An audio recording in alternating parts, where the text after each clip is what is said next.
I never thought a simple family DNA test would destroy everything I believed about my life. But when my 8-year-old daughter stood up in that room full of relatives and handed our family lawyer a mysterious envelope, I knew our world was about to change forever. It was supposed to be fun. You know those Ancestry DNA kits everyone's obsessed with? I thought it would be the perfect way to bring our family together after 2 years of awkward silences and cold shoulders.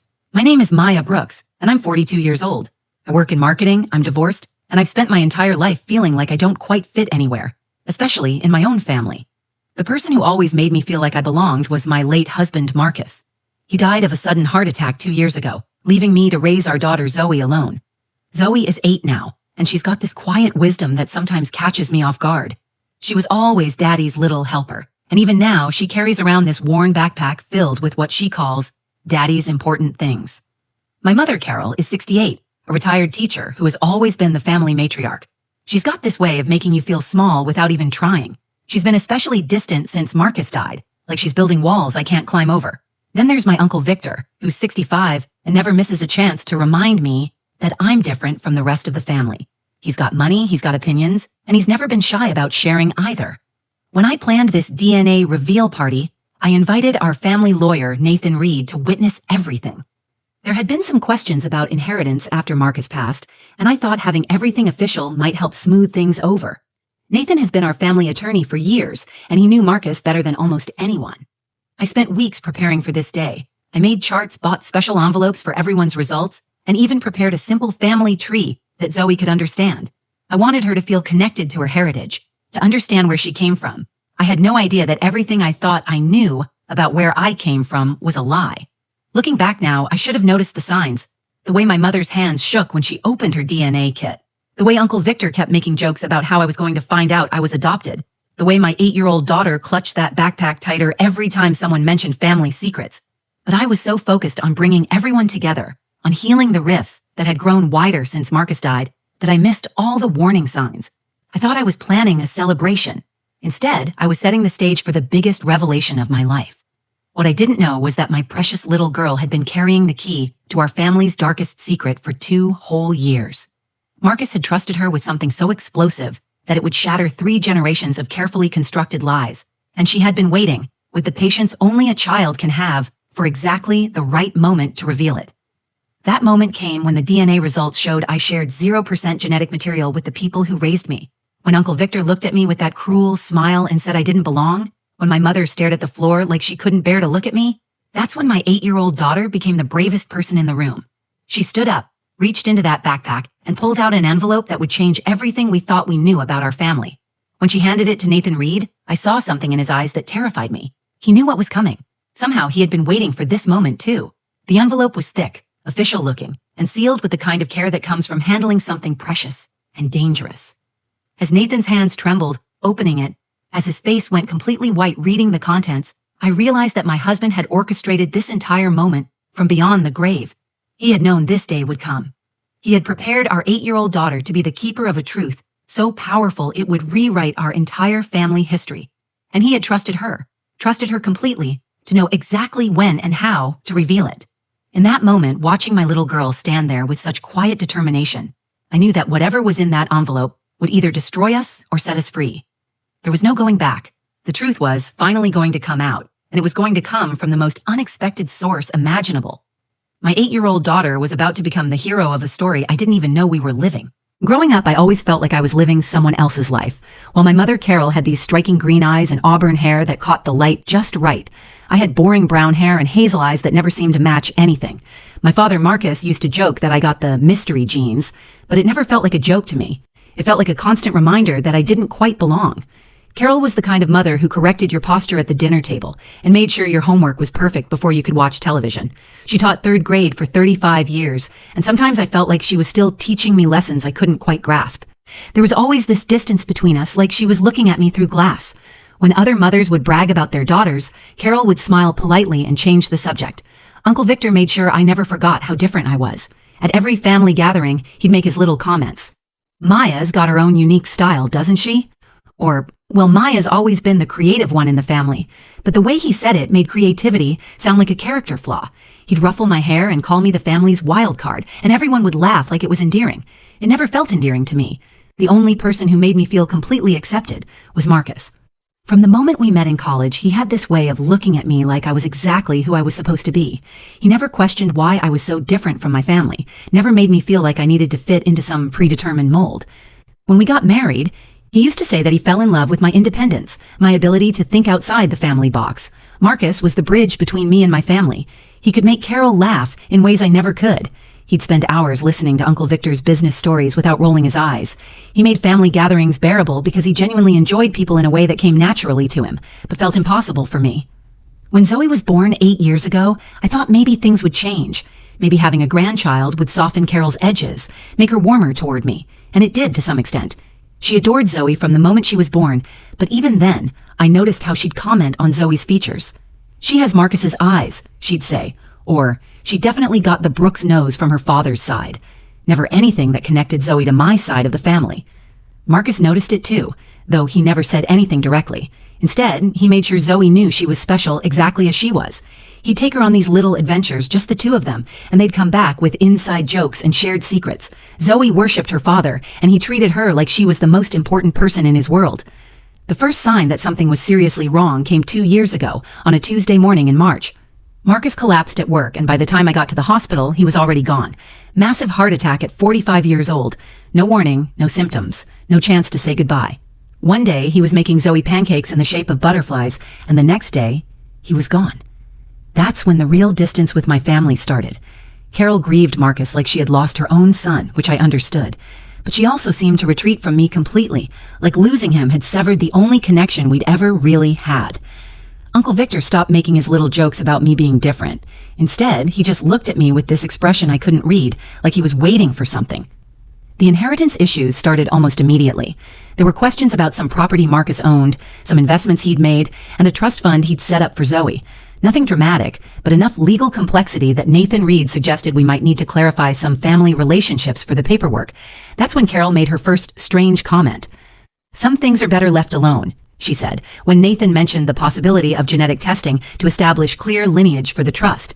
"Marcus handled all of that. We don't need to dig into ancient history."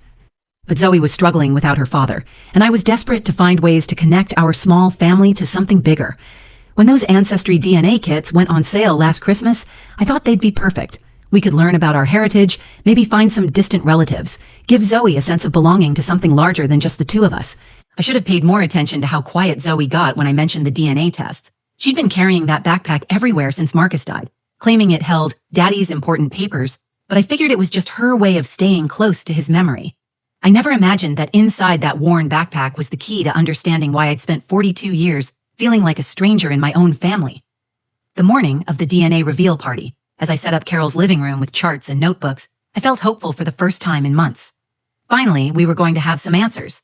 Finally, I was going to understand where I fit in this family tree. I had no idea that by the end of the day, I'd discover I didn't fit in it at all. The atmosphere in Carol's living room felt festive when we started. I had arranged chairs in a circle, placed everyone's sealed DNA results on the coffee table, and even brought colored pens so we could chart our family connections together. Zoe sat cross-legged on the carpet with her ever-present backpack beside her, coloring in a family tree template I'd made specially for her. "This is going to be so much fun," I announced, trying to inject enthusiasm into the room. "We might even find some famous relatives or discover we're related to royalty." Uncle Victor chuckled and picked up his envelope. "Well, let's see what secrets the Winters family DNA holds." He tore it open with theatrical flair, scanning the results quickly. "Irish and German, just like we expected. 47% match with Carol here. Perfect siblings, as advertised." Carol opened hers next, and her hands were steadier than I'd expected. "Same here. 73% Irish, 22% German, 5% Mystery European." She looked at the DNA matches section. "Oh, look, I match with Cousin Betty in Ohio. Haven't heard from her in years." Nathan Reed sat quietly in the corner, his briefcase at his feet, looking more like he was attending a business meeting than a family celebration. I'd asked him to witness the results officially for the trust paperwork, but now his formal presence felt oddly heavy in the cheerful room. "Mommy, what does DNA mean again?" Zoe looked up from her coloring, purple crayon poised in her small hand. "It's like a recipe that makes you who you are, sweetheart. Everyone gets half their recipe from their mommy and half from their daddy, and it goes back through all the grandparents and great-grandparents. So my recipe comes from you and Daddy?" "Exactly, and my recipe comes from Grandma Carol and Grandpa Marcus." I gestured toward Carol, who was still studying her results with unusual intensity. Uncle Victor leaned forward in his chair. Maya, aren't you going to open yours? We're all dying to see what exotic places the mystery genes came from. There was something in his tone that made me pause, but I attributed it to his usual tendency towards sarcasm. I picked up my envelope, noting how official it looked with the laboratory's seal and my full name printed across the front. Here goes nothing. I tore it open and pulled out the thick packet of papers. The ancestry breakdown was on top, and immediately I could see this wasn't going to match what I expected. Instead of Irish and German heritage, my results showed 62% Scandinavian, 31% Eastern European, and 7% Baltic. Not a single percentage point matched what Carol and Victor had just shared. That's strange, I murmured, flipping to the DNA matches page. My stomach started to twist as I scanned the list of potential relatives. None of the names were familiar. More importantly, when I looked for Carol's name in my matches, it wasn't there at all. What's strange? Carol's voice was barely above a whisper. I checked the paperwork again, thinking there must be some mistake. Mom, according to this, we don't share any DNA. That can't be right. Let me see your results again. Victor was now sitting on the edge of his chair, and I noticed his expression had changed completely. The jovial uncle persona was gone, replaced by something that looked almost like anticipation. I spread both papers out on the coffee table, comparing the numbers systematically.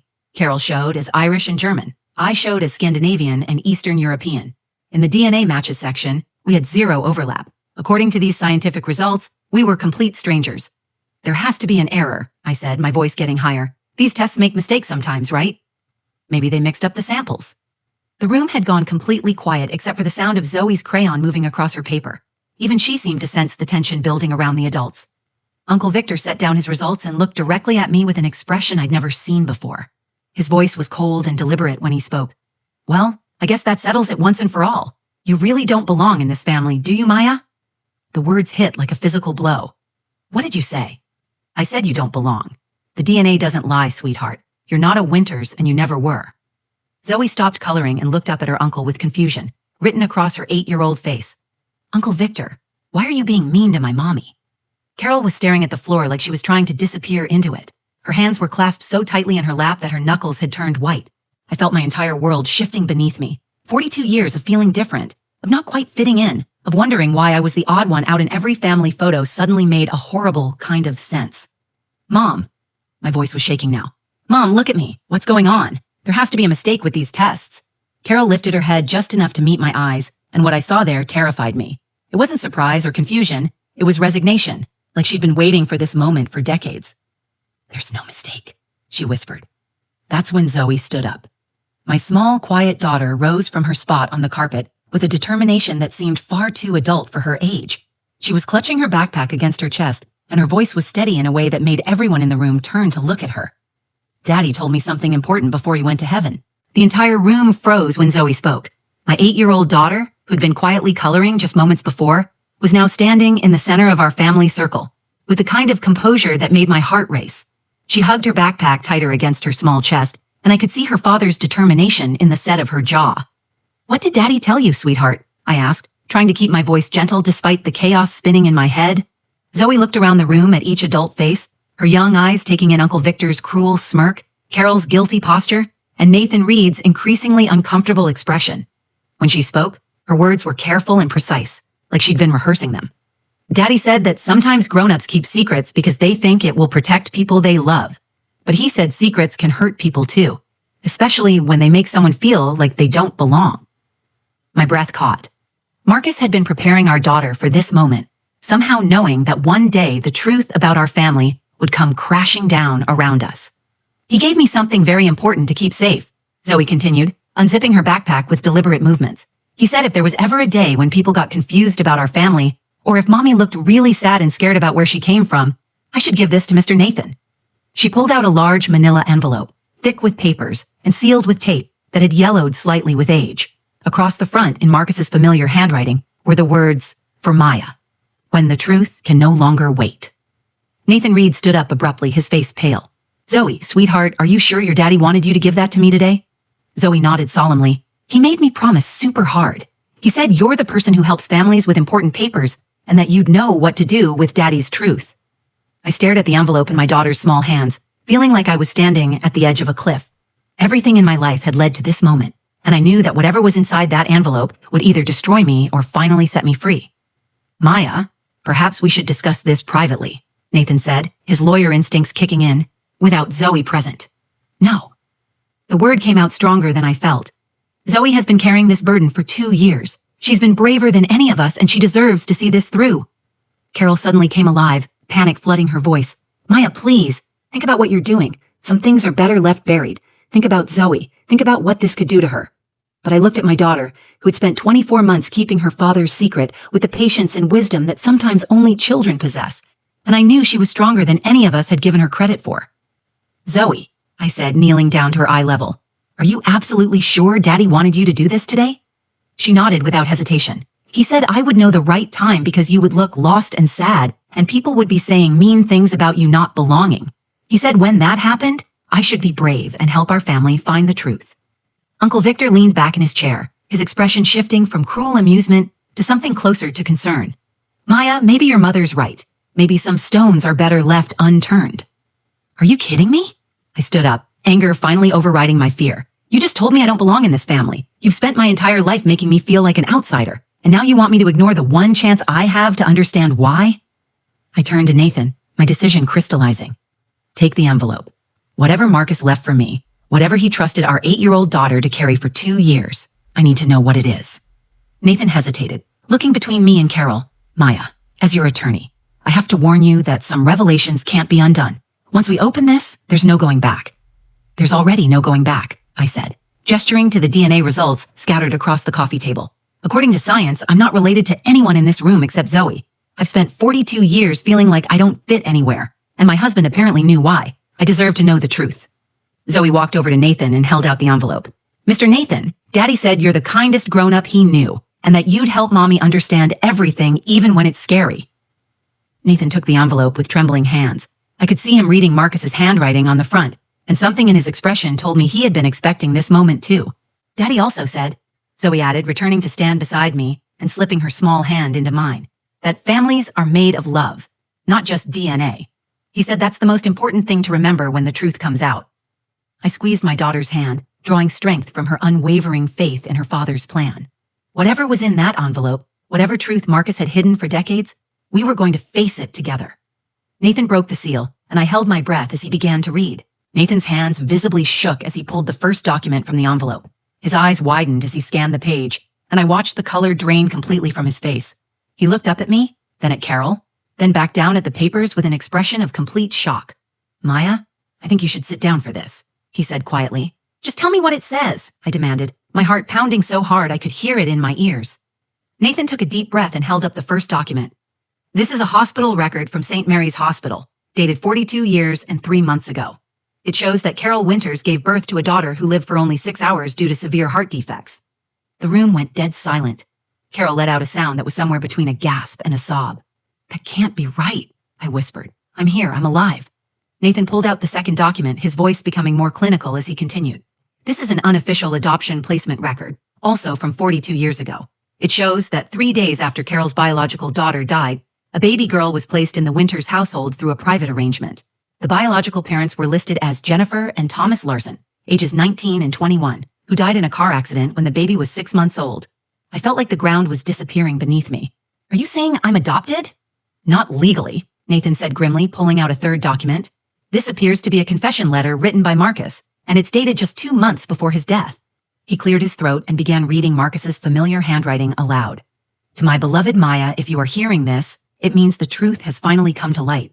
I'm so sorry that I kept this from you for so long, but Carol's mental health was so fragile after losing her biological daughter that I was afraid the truth would destroy her completely. Zoe squeezed my hand tighter as Nathan continued reading. The baby who was placed with Carol and me was you, Maya. Your biological parents, Jennifer and Thomas Larson, were young college students who died in a car accident when you were 6 months old. Jennifer's mother, Helen Larson, has been searching for you for over 40 years. The adoption was arranged privately by a social worker who knew Carol was grieving, but it was never made legal. Carol was so deep in her depression that she could barely function, and I was terrified of losing her too. Carol was crying now, her hands covering her face. I tried to love you, she sobbed. I tried so hard, but every time I looked at you, I was reminded of the baby I lost. You deserved so much better than what I could give you. Nathan pulled out another document. This is a letter from Helen Larson, your biological grandmother. She's been working with private investigators for decades trying to find you. According to this, she's 89 years old and lives in Minnesota. My mind was reeling. A grandmother I'd never known existed. Biological parents who died when I was a baby. A mother who had been grieving her own lost child for 42 years. Everything suddenly made terrible, perfect sense. There's more, Nathan said, his voice gentler now. He pulled out a photograph and handed it to me. It was a picture of a young woman with my exact hair color and facial structure, holding a baby. On the back, someone had written, Jennifer and Maya, age 3 months. I stared at the photograph, seeing my own features reflected in this stranger who was my biological mother. For the first time in my life, I was looking at someone who looked like me. Daddy knew all of this? Zoe asked, her 8-year-old mind trying to process the enormity of what we'd just learned. Nathan nodded and pulled out the final document. Marcus wrote a separate letter for you, Zoe. He wanted you to understand why he asked you to keep this secret. He read from a shorter piece of paper. My brave little Zoe. By the time you read this, you'll understand that families are complicated. Your mommy never knew she was adopted because we were trying to protect everyone's feelings. But secrets can hurt people, and your mommy deserves to know who she really is. You are the bridge between the old secrets and the new truth. Thank you for being strong enough to help our family heal. Uncle Victor, who had been silent throughout the revelation, finally spoke. Maya, I owe you an apology. I always knew something was different, but I never knew what. I should never have made you feel unwelcome. I looked around the room at these people who had raised me, realizing that their distance hadn't been rejection but grief, guilt, and fear. Carol had been mourning her biological daughter while trying to love someone else's child. Marcus had been protecting everyone while carrying the weight of this enormous secret. I have a grandmother, I said quietly, the reality finally sinking in. I have biological family who's been looking for me. Zoe tugged on my hand. Mommy, does this mean we get more family to love? Through my tears, I realized my wise little daughter had just asked the most important question of all. The silence that followed Nathan's final words felt like the entire universe had shifted on its axis.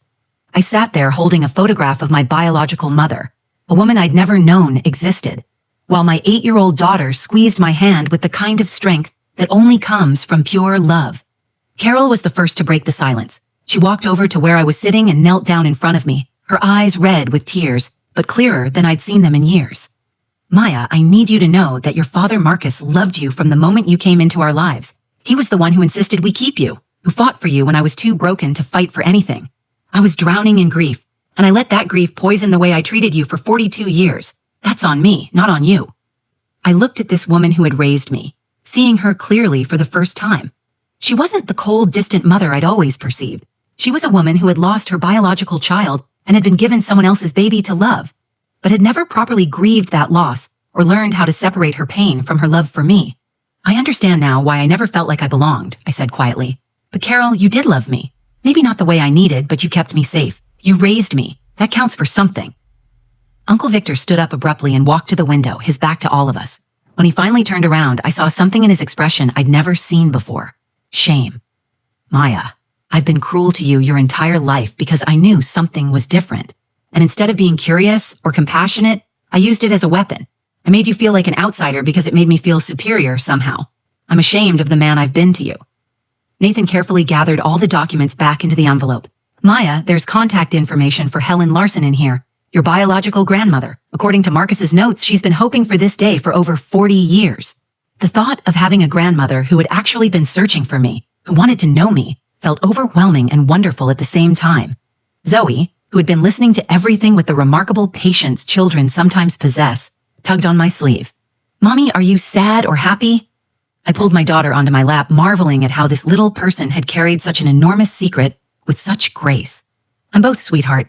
I'm sad that Daddy had to keep this secret for so long, and I'm sad that Grandma Carol was hurting for so many years.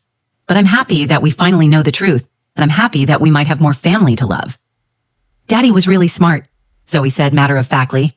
He knew exactly when I should give the envelope to Mr. Nathan. She was right. Marcus had orchestrated this entire revelation with the kind of precision that only comes from deep love and understanding. He'd known that the DNA tests would eventually reveal the truth, and he'd prepared our daughter to be the bridge between the painful past and the hopeful future. 3 weeks later, I was sitting in the Minneapolis airport with Zoe, waiting for our flight home after meeting Helen Larson for the first time. My biological grandmother was everything I'd hoped for and more. She was warm, funny, and looked so much like me that Zoe kept giggling and pointing out our similarities. Helen had shown us photo albums full of my biological parents, told us stories about their short but happy life together, and cried with joy at finally meeting the granddaughter she'd never stopped believing she'd find. "Mommy," Zoe said as we waited to board, "I think Daddy would be really proud of us." "Why's that, baby?" "Because we were brave enough to learn the truth, and we didn't let it make us mean to people. We just got more love." She was right. Carol and I were working on building a new relationship based on honesty instead of unspoken grief. Uncle Victor had started calling regularly, genuinely trying to make amends for decades of thoughtless cruelty. Helen had become the grandmother I'd always wished for, and Zoe had gained a great-grandmother who spoiled her with the enthusiasm of someone making up for lost time. Most importantly, I finally understood why I'd spent my whole life feeling like I didn't quite fit. It wasn't because there was something wrong with me. It was because I'd been trying to fit into a story that wasn't mine, carrying the weight of someone else's grief without understanding why. Marcus had given me the greatest gift imaginable. He'd trusted our 8-year-old daughter with the key to my freedom. Through her innocent courage, he'd shown me that family isn't just about DNA or blood relations. It's about the people who choose to love you, protect you, and fight for your happiness even when it's difficult. The truth had hurt, but it had also set me free. And sometimes, that's exactly what love looks like. If this story touched your heart, please share it with someone who might need to hear it. Leave a comment below about your own family discoveries, and don't forget to subscribe to our channel for more real-life stories that remind us we're not alone in this complicated, beautiful journey called life.